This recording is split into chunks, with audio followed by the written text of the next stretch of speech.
This episode of To The Point is sponsored by Tarsus.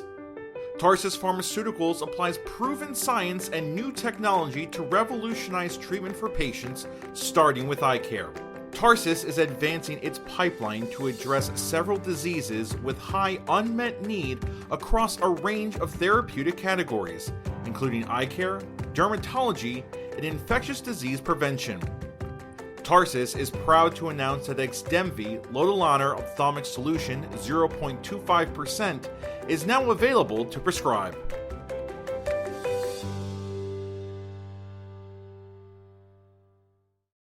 Support for this podcast is provided by Allergan, an AbbVie company. We've been creating innovative products and services for our providers and our patients for over 70 years.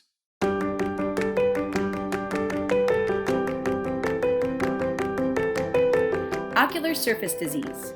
It's complex, chronic, and progressive, but rife with opportunity for the enterprising optometrist. The mission of this podcast is to make this condition more understandable and accessible to those interested in specializing in it. So let's get to the point. Welcome to another episode of the To The Point podcast. I am Jackie Garlich, and I'm joined by my co-host, Leslie Odell, and we are very excited to have a guest with us today, Dr. Lauren McLoughlin, who grew up in Brooklyn, New York. She graduated from Brooklyn College in 1992, magna cum laude, with a Bachelor of Science degree. After graduating from SUNY College of Optometry in 1997, Dr. McLoughlin completed her residency in ocular disease and primary care at the VA Medical Center in Wilmington, Delaware. Dr. McLoughlin specializes in treating ocular surface disease and dry eye management, and we are thrilled to bring her on the podcast today to talk about how she is incorporating Oxervate into her practice. So I'll give you a little backstory on this. I was talking with my Dompé rep, and she, in a conversation, was saying, oh, there's a doctor in New Hampshire that's like prescribing a lot of Oxervate. And I was like, oh my gosh, really? Wait, can I talk to her? So this is how this podcast, this particular podcast formed, is we wanted to talk to you about really how you're using Oxervate in your clinic and how you kind of got started with that, how you're finding your patients with that. So why don't you maybe start by just talking about the practice that you're in and a little background about yourself. Okay, so I practice in an MD-OD practice. There's 14 doctors. It's probably one of the largest practices on the seacoast of New Hampshire. I took over a dry eye clinic about 3.5 years ago, and a lot of the patients had already been treated for dry eye, like had been longtime patients. I kind of streamlined it more into more of a clinic versus just people coming in. So I have a dry eye counselor, I have a workup tech, I have a scribe. And Tuesdays from 7 in the morning until 5 p.m., all we see is dry eye patients. We pretty much have all the latest technology, treatments. And as I told you before, the only thing we're not doing currently is IPL. So can you I'm actually curious how you did this. So you and I were speaking before we started recording here, but you kind of took over this dry eye clinic that another doctor was doing, and then you kind of transformed that into this sort of dry eye day that you have on Tuesdays. And then you had this addition of a dry eye counselor. Like, what is the role of the counselor? Tell me your flow in that day. I'm sort of just Yes. So I have a tech who takes the patient back, and we'll do like tear osmo, the liposcan, inflammidry, speed score. Pretty much, I have all these questions that I ask every patient. She'll take a complete history. We go through all the meds, contact lens wear, the whole gamut of why you would have dry eye. Mm-hmm. And then I go in and I do some lid testing and slit lamp, fluorescein stain. Once I come up with a plan, I kind of educate the patient about it. I kind of explain the two types of dry eye, where they fall in on the spectrum, and what we're going to do to help them. And then I say my counselor is going to come in, and she's going to go over everything I want you to do. And so she has a sheet, she writes out everything. And then if there's any procedures that I want the patient to have, she comes in and she goes over what's covered by insurance, what's not covered by insurance. She has the consents on her computer. So she either comes out and says to me, oh, this patient's ready to go. I consented them. I set up the Blefx, the tear care is ready on the counter, or the LipiFlow is turned on. And then I go in and do the procedure.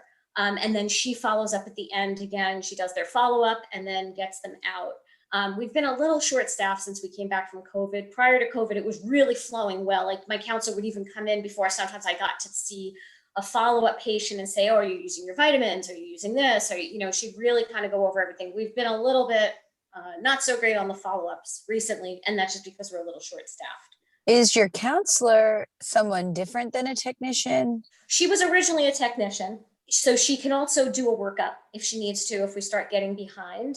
But essentially, we sat down, I asked some of the techs who was interested in dry eye, because not all of them are.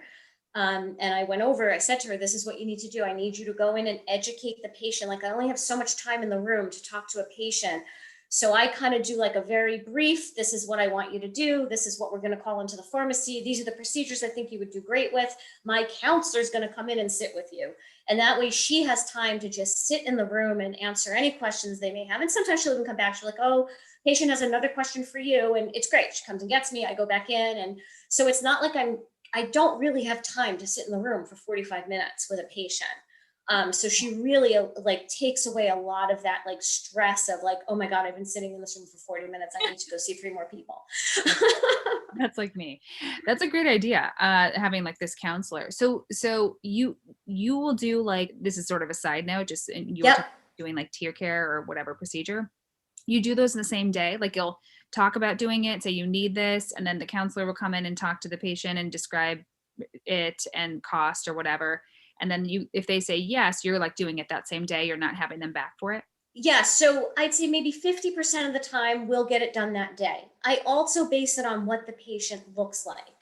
A lot of these patients are sent to me by either the docs that I work with, and we have 8 MDs and 5 other ODs, or they're patients that are sent to me from outside practices. Mm-hmm. So if it's someone who's really severe, and I'm like, okay, you really need to do something, like we need to get you moving along with this. Sometimes I just have them start vitamins, Bruder mask, like some sort of preservative-free lipid tear, a lid spray or a scrub. I'll tell them to, like if they have a decreased tear prism and they've been on tears for a long time, I might do a pharmaceutical as well. And then I have them back in about 10 weeks. And then if they're still like, I feel a little better, well, you really would benefit from one of these procedures. But there are some patients, like today, I had a patient that came in and she's just absolutely miserable. She's like, I will do anything. So today we did her procedures today. I have like a little bit of room in the schedule. I have a separate procedure room so they can take them out of a regular exam room, put them in the procedure room, and then we kind of work them through the schedule. Okay. Well, this makes sense as to, how you would have a lot of experience with Oxervate in particular. I'm sure with those referrals and, kind of being a few doctors down the line of a dry eye patient, NK definitely becomes something that you see more of. Do you do corneal sensitivity testing on all of your dry eye patients? Is that part of how you've been able to diagnose that so easily?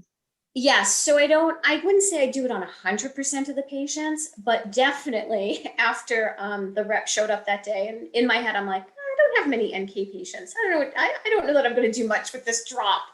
Yeah. And then I'm like, well, maybe I should start checking that on some of these patients with this recalcitrant SPK.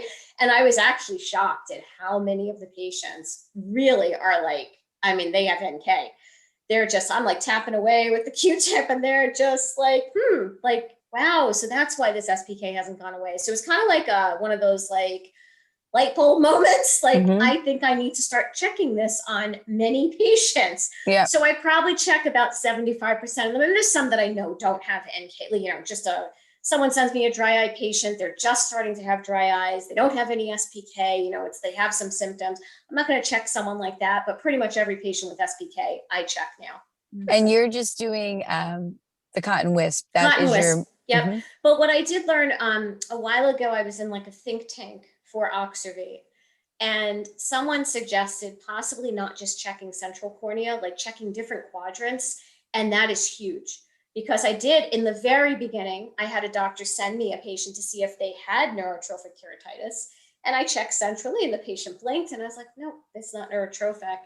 And this patient did not get better, came back like a few months later. And this is when I knew I started checking different quadrants, and definitely like nasal, inferior, there were parts where she could not feel anything, but yet if I tapped right in the very center, she still blinked.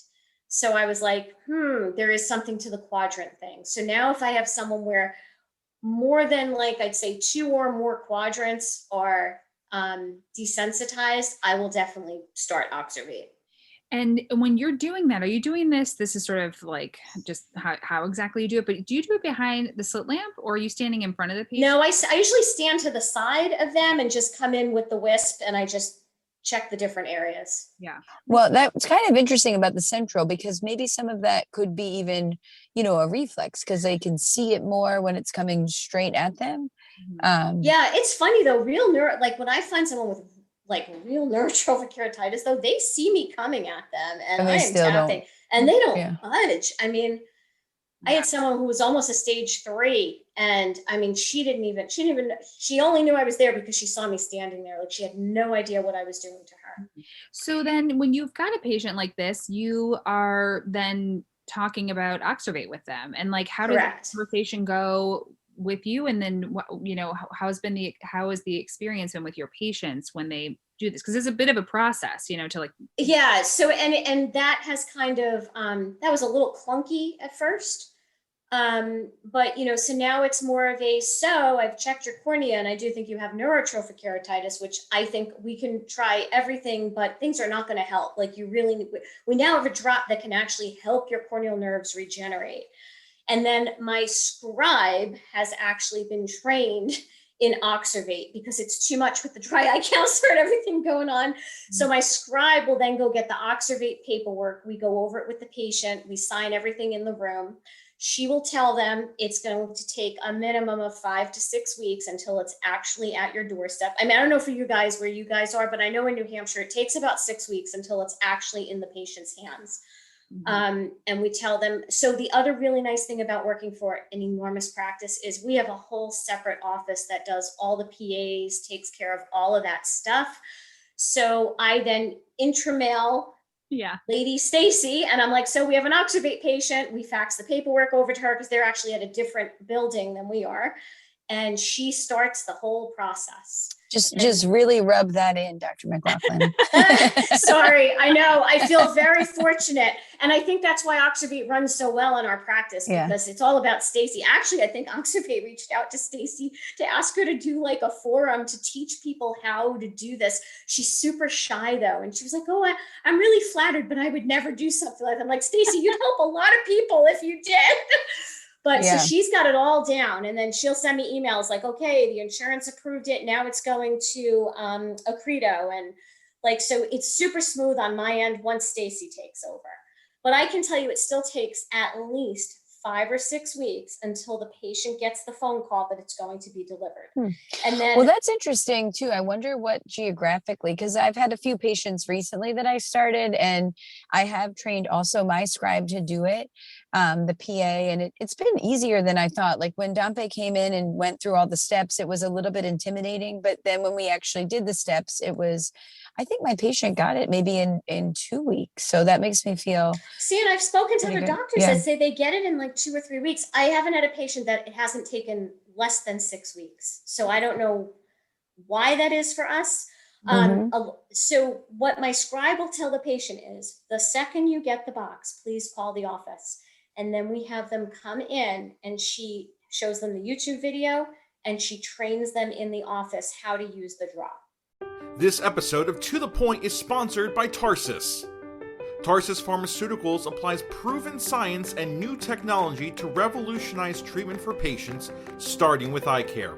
Tarsus is advancing its pipeline to address several diseases with high unmet need across a range of therapeutic categories, including eye care, dermatology, and infectious disease prevention. Tarsus is proud to announce that Xdemvy Lotilaner Ophthalmic Solution 0.25% is now available to prescribe.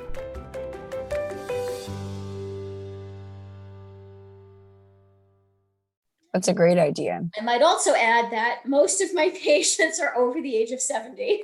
So I've had like 3 or 4 95-year-old patients that they come in and they've been trained. I mean, everyone's done phenomenal on it. We only had one woman who hung up on them. She decided she didn't want them calling her every 2 weeks to tell her that the drop was coming.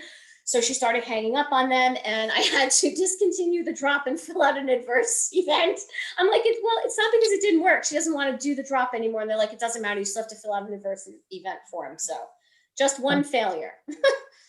And what about the increased pain sensitivity that obviously is part of regenerating? Yeah, so I always tell them between week 4 and 5, they might start having some pain, and it's tolerable pain, and it actually means that the drop is working. So if you can tolerate it, we're going to keep motoring through. And I also have not had a single patient tell me the pain was intolerable. And then I like how you're doing that, bringing them in once they get the product, because it is different than any eye drop that a patient has ever used. Yep. And being able to walk them through that, or whether it's a caregiver, maybe in some of your elderly patients, showing that person how to do that as well. That's a really great advice. So thank you. What about your follow-up after you start them? Do you see them at a month? Are you waiting till 8 weeks? How do you do that? Yeah, I wait until they start week 5, because that's typically when they start having some sensation. And I do like to, so I usually take, originally I wasn't taking any photos. Now I've been taking photos of all of them. I take a photo pre-Oxervate, I take a photo halfway through, and then I take a photo at the end, just to document the progress with it. I like as these new medications come out, because I feel like it helps to re-educate us to things that we might have been taught about, one of which is the importance of testing corneal sensitivity and different methods of doing that, like you spoke to, even the way you grade NK. So do you want to tell us just a little bit about how you're doing that in your clinic? Yeah, so I use the Mackey classification, and I would say most of my patients are like stage 1 to stage 2. I had one patient who had she came in, she was treated by multiple docs in the office. Everyone thought it was SPK. She kept getting worse and worse and worse. By the time I saw her, she had looked like a huge abrasion, superior inner eye. And I'm like, wait, this is NK. So I tested her sensitivity. I mean, she had 0 sensitivity. She is now 20/20, and her cornea is completely back to normal. Okay. I mean, she was one of my incredible cases.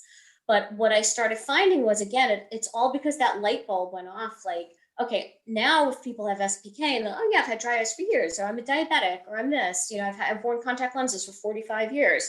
Now I check anybody with SPK, and it's interesting to see that most people with just this, coalesced SPK, or even just grade 2 plus SPK all over their cornea, you check their sensitivity, and most of them have decreased sensitivity. Mm-hmm. So I started kind of changing the way I thought about it. I'd much rather treat someone at stage 1 than wait until they get to stage 3 and have them constantly back in the clinic trying all these different things when I know Oxervate works. Yeah. So that's kind of where I'm at, and I don't know, maybe as time goes on, things change with the drop and stuff like that. Things might change.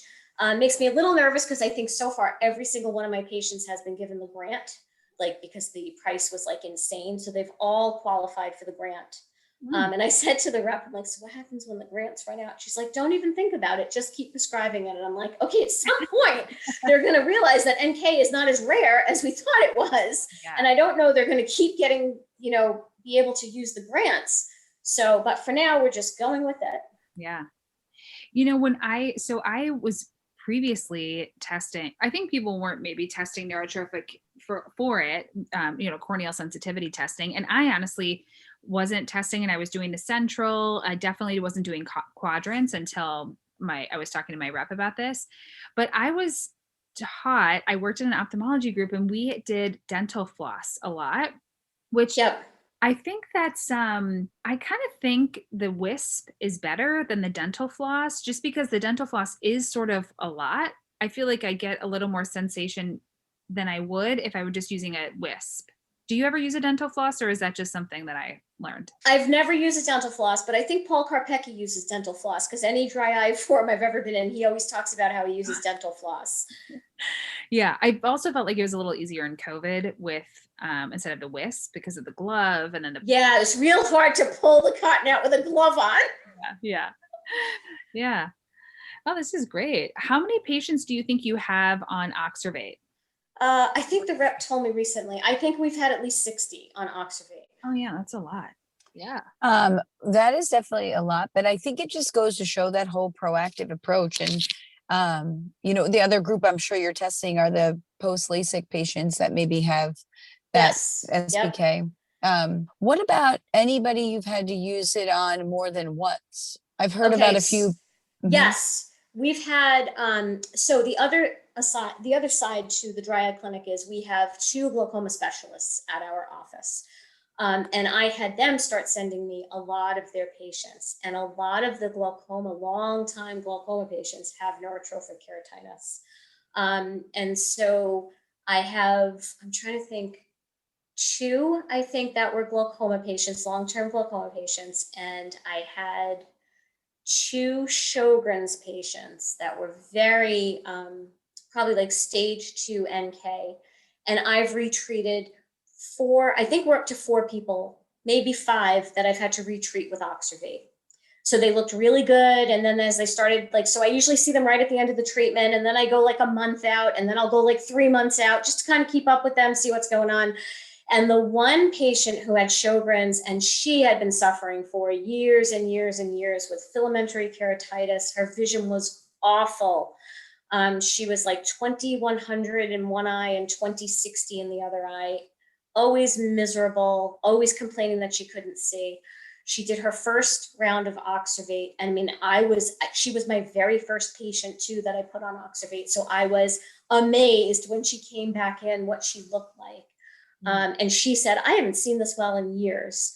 She ended up kind of regressing a little. We did another round of Oxervate. So she went a little bit longer the second time. So the first time, maybe she went about 3 months. The second time, maybe about 6 months. When she came back, I started to notice a little bit of SPK. So I actually did a dry membrane on her with a bandage, and that kind of knocked it out.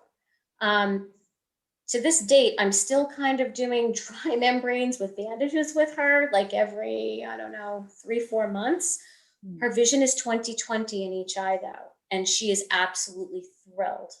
So she was a redo twice, and I think there's 3 other people that I've redone. The other 3 though have held, they've been great. I haven't had to retreat them. Maybe one of them I did a membrane with. But so I do notice with the patients that have probably had NK for a long time, I think sometimes they need to be retreated. Mm-hmm. There's no scientific basis behind that. It's just from, I know who those patients are that I had to retreat. And I know they've been at this practice for 30 years. And people have been go through their records and, oh, dry eyes, oh, SPK, oh, it went away, oh, this, so it's been years that they've had dry eyes. Mm-hmm. Your particular patient that was seeing terribly, was that her complaint was just vision, or did she actually? Yeah, she couldn't feel anything. Yeah. Okay. So I presume. So she was, and I think someone had tried a Procera on her 4 years ago, and they're so uncomfortable, the Procera. So when I said to her, wow, we might have something, I'm going to try this drop on you. She was thrilled. She's like, I don't want that membrane again. So, I mean, it's unbelievable. I cannot believe she's 20/20 in each eye. Yeah. That's incredible. A great story. Great first patient story. I know, the first one. I was like, wow. Well, that's probably, I think that's a lot of times the trick, right? If you have a bad experience with something that's new for your first go round, you become much more cynical, resistant. Yep, that is true. Right. You kind of then get in your own way of trying it again. So I think having that success is probably what has really launched you into having these 60 patients. But, the other side of it is every patient is different, and don't let that become your barrier, just because, actually I was doing some dry membranes years ago and I kept getting these weird acute red eyes. And now I'm using a different brand, and I'm just put one on the same patient that I put this dry membrane on. And actually she's my Oxervate patient as well. And I said, I really want to put that membrane on your eye again. And, we both kind of paused and held our breath. And I'm like, I've been having a lot of better success with this brand. And she made it through the week and everything was fine. But, some doctors just kind of give it up. I tried that once and it didn't work. So I'm glad it was. I've had great success with the dry membranes in the last 9 months or so. Yeah. One thing that I heard from actually Dr. Tracy Dahl in doing, I think it might have been even an ad board for Dompé or something, but we were talking about NK, and she said, because she came out of academia into private practice recently, and what she said was, what I'm surprised with is how tolerant we have gotten as a profession at seeing SPK and not really doing much. And, that is exactly the patients that then are trickling into your doors that have NK and have had this SPK for years that maybe hasn't been resolving. And, I do think if you're seeing any corneal involvement that you need to start taking action, right? It's not Yep. the beginning of something. It is more downstream as far as inflammation goes. Yeah, definitely agreed. Okay, Lauren, thank you so much for talking with us today. This was very insightful and really great to talk to someone who's had such great success with this newer FDA approval. So I appreciate you taking the time and talking with us today. Awesome. Thank you. I really appreciate you having me on.